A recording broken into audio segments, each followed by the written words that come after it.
रात के ठीक 2 बजे गांव के आखिरी सरे पर वाक़या वो पुराना मकान एक बार फिर जाग उठा। लोग कहते थे कि वहां बरसों पहले एक खानदान कत्ल हुआ था, बेरहमी से, खामोशी में।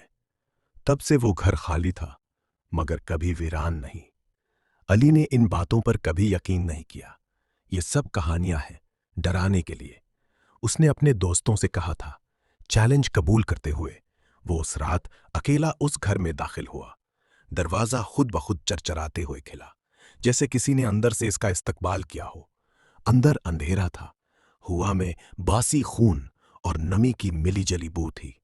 अली ने टॉर्च जलाई।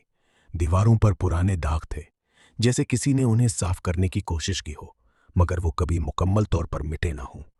पहला कदम रखते ही फर्श ने हल्की सी कराह निकाली। फिर खामोशी। अचानक ऊपर वाली मंजिल से हल्की हल्की सरगोशियों की आवाज आई। अली रुक गया। कोई है? उसकी आवाज दीवारों से टकराकर वापस आई, मगर उसके साथ एक और आवाज भी थी। है।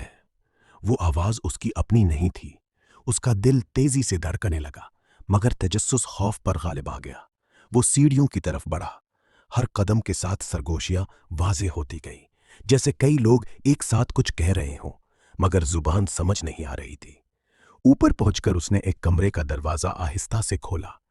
कमरा खाली था, मगर दरमियान में फर्श पर ताजा खून का एक दायरा बना हुआ था, जो आहिस्ता आहिस्ता फैल रहा था। ये अभी का है, उसने खुद से कहा। टार्च की रोशनी कांपने लगी। तभी उसने पीछे किसी के सांस लेने की आवाज सुनी, आहिस्ता, गहरी, बिल्कुल इसके कान के करीब। अली ने झुट से मुड़कर देखा। कोई नहीं था, मगर आईने में वो अकेला नहीं था। उसके पीछे एक औरत खड़ी थी। उसका चेहरा आधा कटा हुआ, आंखें सियाह गढ़ों की तरह खाली, और होंठों पर एक बेजान मुस्कुराहट। अली जम गया।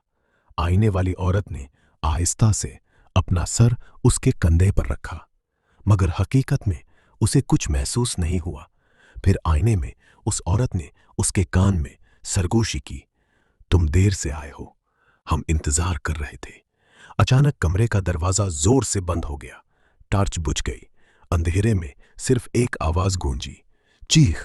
अगली सुबह गांव वालों ने घर का दरवाजा खिला पाया। अंदर सब कुछ वैसा ही था, सिवाय एक नई चीज के। दीवार पर खून से लिखा था, अब हम 3 हैं।